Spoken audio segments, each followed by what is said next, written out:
Hi, I'm Amanda Lang, and I'm here at the Waterfront Technology Center in Camden, New Jersey, about to speak to a really cool startup that's doing some good work with Microsoft Band, Unity, and the Xbox.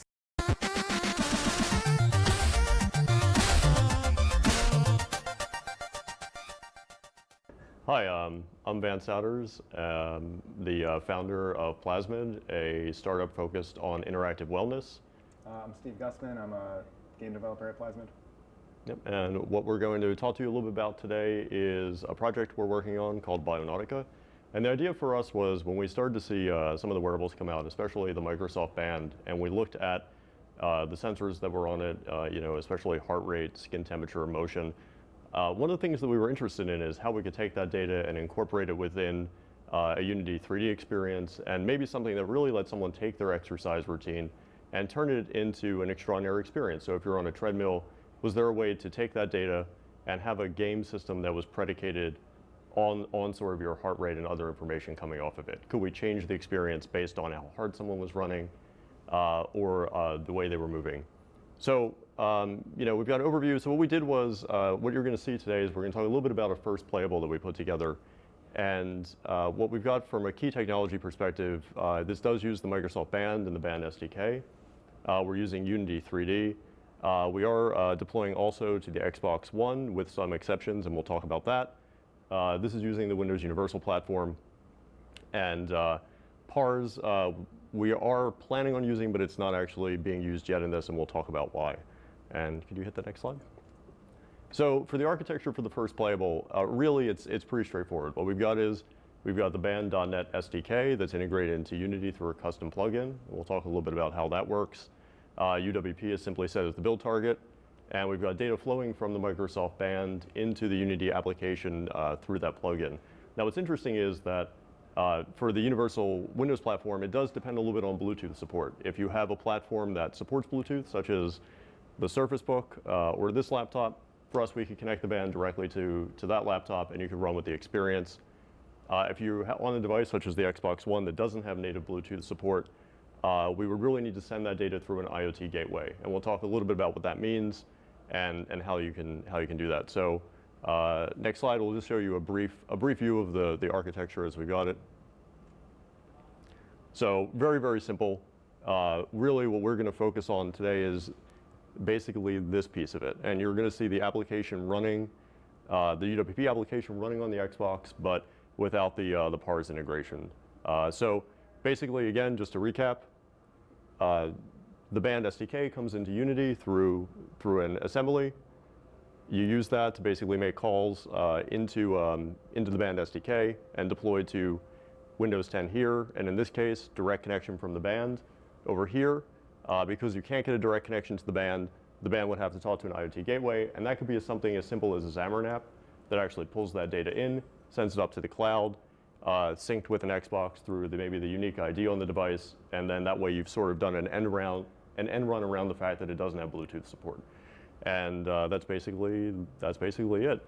So what we'll do now is, I think that's probably it. If we go to the next slide, I'm pretty sure it just says demo. It does just say demo. So do you want to switch over and see if we can bring it up? Oh, we're just going to pull up the... Yeah, just escape, and we should be able to... Right here? Yep, let's do it. Okay. I want to take this. You want to wear it? Yeah, why not? Let's do it. I could actually fully, like 4 of these on. fully bling out, I think. So you might be able to see we're using a Band 1 here just for testing. It does work with both the Band 1 and the Band 2. I don't know if these are still available. If the Band 1s are, you can actually do development with them. And they have not quite the same sensor complement, but from what I understand, they're actually very inexpensive now. So if you can't get a hold of a Band 2 and you still want to try this stuff, grab a Band 1. It works great. So that is our very awesome launch screen. So what we're going to see here is a fairly simple application that we're calling this first demo Parkour. So what it is it's basically moving along a path of splines. It's pulling data in from the Band, or at least it will be 95. I am nervous. That is really high. So what's going to happen is, because you're higher than these, you're pop, pop, pop. You're going to get those little things. And I'm extremely nervous. If we could get over We had you on the treadmill for 5 minutes and you couldn't It do was actually not this high on the treadmill, which is embarrassing.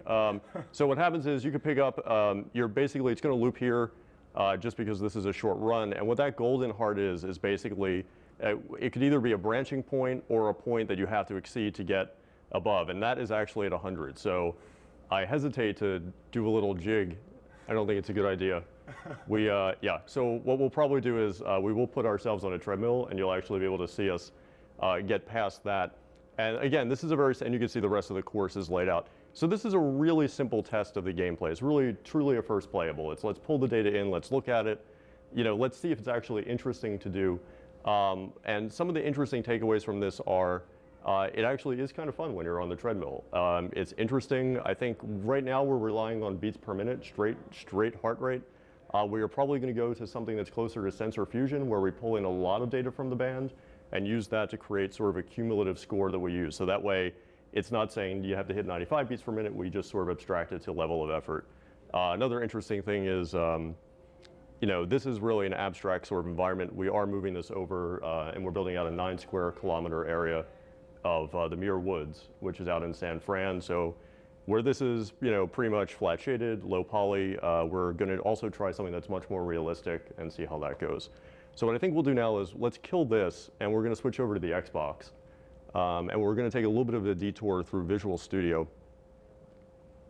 What I would just like to show you is you're really going to end up with 3 projects for this. You're going to end up with, and again, these are very simple. You're going to end up with a plugin project for Unity. And what happens here is you've got a stub and you've got the actual Universal Windows project. And what Unity does is Unity will take the stub and use that as you're building the game, because Unity can't make calls into those APIs as you're developing.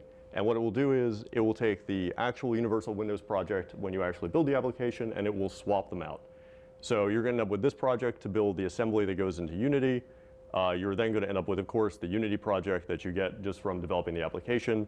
And finally, you're going to end up, when you actually tell Unity to build the project, you're going to end up with a Universal Windows deployment app or project. And that's going to let you deploy to the various systems. So just a little bit of an aside, we're going to do a HDMI switch, which probably will go well. So sort of a side note, this is a retail Xbox One. So much like you could go get a band and you could go and basically just start development immediately with this stuff, you can literally walk into Best Buy, grab this. It's exactly what we did. And we were able to link it up and deploy the project. Now, what I mentioned earlier was for this really to work, because the band can't talk directly to the Xbox, we need to go through that IoT gateway. That we don't have ready to show you today, but what we will show you is just the same code, exactly the same code, minus it not looking for the band running on the Xbox. So.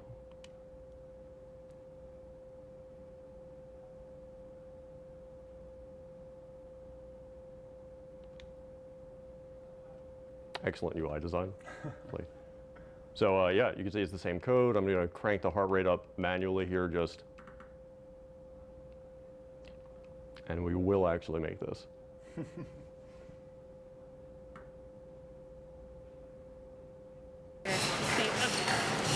So you're running on the device here, and I'm going to record here. Oh, whoa. So describe to us what we're seeing here as he's running on the treadmill. So Vance is running through the first path, looping back because he doesn't have 100 beats per minute yet.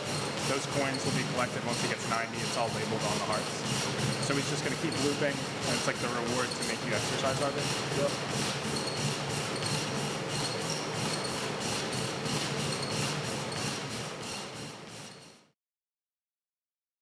So I hope that you found this demonstration interesting. I'm going to continue to follow the efforts of the developers of Plas.md as they bring their application to Windows 10 and also the retail to Xbox dev kit conversion.